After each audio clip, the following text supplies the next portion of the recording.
માર્કેટમાં આગ લાગી જશે ને એવો પ્રોડક્ટ આવી છે મોબાઈલ ઝોનમાં, તો તમે એન્ડ સુધી બન્યા રહેજો. ઇન્ફિનિક્સમાં આવી ગયો છે માત્ર 9,299 રૂપિયામાં 5G ફોન. એની સાથે જ આ મોડલનું નામ કહું તો ઇન્ફિનિક્સ હોટ 60i અને એ પણ 50 મેગાપિક્સલ કેમેરા સાથે માત્ર 9,299 રૂપિયામાં 5G અને એ પણ 6000 mAh ની બેટરી અને લેગ ફ્રી 5 yearsની વોરંટી સાથે ફોન આવ્યો છે. એની અંદર 18 વોટનું ચાર્જર ઇનબોક્સમાં આવશે અને હા, આ ફોનનો લુક તમે જોશો ને તો તમને ડેફિનેટલી 20,000ના ફોનની સાથે કમ્પેર કરી શકો છો.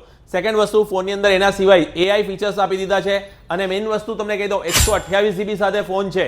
તો ઇન્ફિનિક્સની અંદર તમે અગર કોઈ પણ મોડલ લેવ છો તેમાં પણ 6,000 રૂપિયાથી લઈને અગર 30,000 રૂપિયા સુધી દરેક ફોનની અંદર લાઈવ ડેમો આપણી પાસે અવેલેબલ છે અને મોબાઈલ ઝોનમાં દરેક ફોનની રેન્જ અવેલેબલ છે. નો કોસ્ટ EMI, બેંક EMI બધું થઈ જશે અને એની સાથે અગર જો તમે મોબાઈલ 31 ઓગસ્ટ સુધીમાં બાય કરશો મોબાઈલ ઝોનમાંથી તો તમને એક લેનોવોની લેપટોપ બેગ સાથે ફ્રી મળશે. તો આવી જ બધી ડીલ માટે મોબાઈલ ઝોનનું પેજ ફોલો કરવાનું ભૂલતા નહીં અને વિડીયો ગમ્યો હોય તો લાઈક કરવાનું પણ નહીં ભૂલતા.